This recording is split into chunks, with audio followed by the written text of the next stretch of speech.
ನಾನು ಊಟಕ್ಕೆ ಏನು ಮಾಡಿಕೊಂಡೆ ಅಂದರೆ ನೋಡಿ, ವೈಟ್ ರೈಸು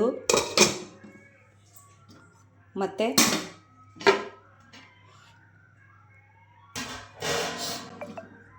ನೋಡಿ friends, chicken gravy,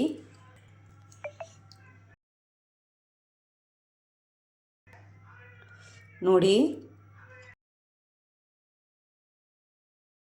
white rice ಮತ್ತು ಚಿಕನ್ ಗ್ರೇವಿ ನೋಡಿ ಫ್ರೆಂಡ್ಸ್.